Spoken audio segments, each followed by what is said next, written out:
So pre-flight performance. So you're heading up to South Lake Tahoe tomorrow. It's supposed to be a warmer day, so it should be no problem. To ensure your plane can perform the way you need it to, what are some factors that you should consider for your flight? Discuss. I heard aircraft performance, elevation of the airport, hypoxia, weight and balance, weather, fuel. Time of day. Sure, time of day. That's a good one. Why would time of day be a concern? Well, if you're going at night, you're gonna have to prepare more and like bring more oxygen since you're going up higher. Okay. And more fuel if you're packing to the very minimal, I guess. Right. And make sure that you never got the number in the far end, but you have your tomato flames. Yep. Yep. 91,205. With that high of an altitude airport, it can feel a lot different. Yeah, So absolutely. You're prepared for that. Yep, 'Cause, density, like, altitude. It's probably a lot different, at least everyone here, because we all live in a lower altitude. Yeah, these are big ones. So density, altitude's a big one. Yeah, it might not be the hottest day you've ever flown, but just because it's not 90 degrees doesn't mean the density altitude's not going to affect you, especially at a higher elevation airport, such as South Lake Tahoe. So rate of climb performance specifically at South Lake Tahoe, because you'll be fine taking off out of McClellan, obviously, or even Auburn. But if you're coming back same day out of South Lake Tahoe, your rate of climb performance is going to be a concern. But South Lake Tahoe is about 6,300 feet elevation. How does density altitude affect the performance? Negatively, if it's more. Negatively. Yep. What 3 ways does density altitude affect your plane? How much oxygen gets into the engine? Engine. It is air around the plane, so we have air going into the engine, so that's the one. And then you have air in other places on the plane that get affected. Is the air thinner or thicker with density altitude? It is thinner. I'll give you a big hint. It affects both of the airfoils. What are the 2 airfoils? Wings? Elevator? No. Propeller. Propeller. So you get less lift on the wings, less thrust from the propeller, less air in the engine. Those are the 3 ways.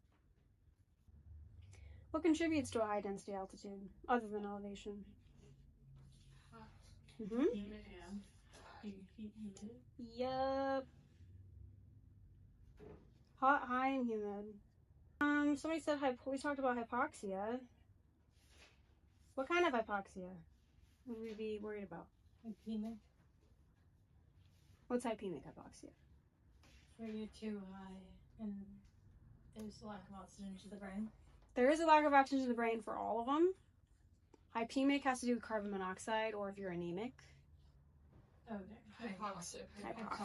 Hypoxic hypoxia, which is just a lazy title. Hypoxic hypoxia. You go up higher, hypoxic hypoxia would be the type of hypoxia.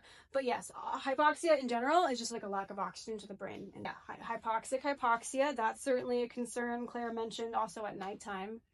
It's even more of a concern because FAA recommends having supplemental oxygen when you're at 6,000 feet versus 10,000 feet like during the daytime. We said weight and balance of the plane. Absolutely. If you're carrying passengers, also, like, what would another weight concern be?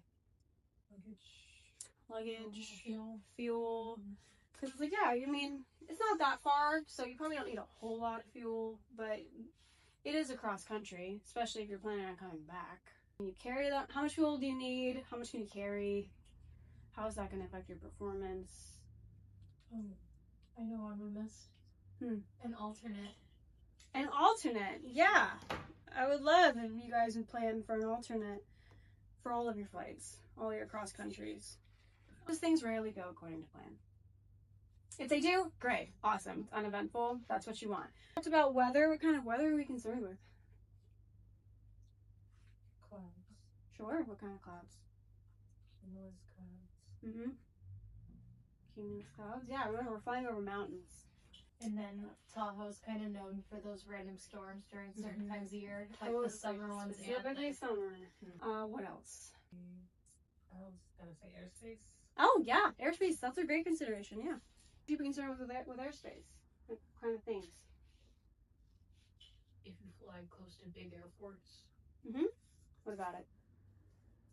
what kind of radios you have? Do you meet the requirements for that airspace? Sure. Yeah, airspace requirements, equipment requirements. Yeah, absolutely. Making sure that you are talking to the appropriate person if you do need to talk to somebody. Yep. So equipment requirements for airspace, communication requirements for airspace. What else is a requirement in airspace? Weather requirements. Weather requirements for the airspace as well. Yes.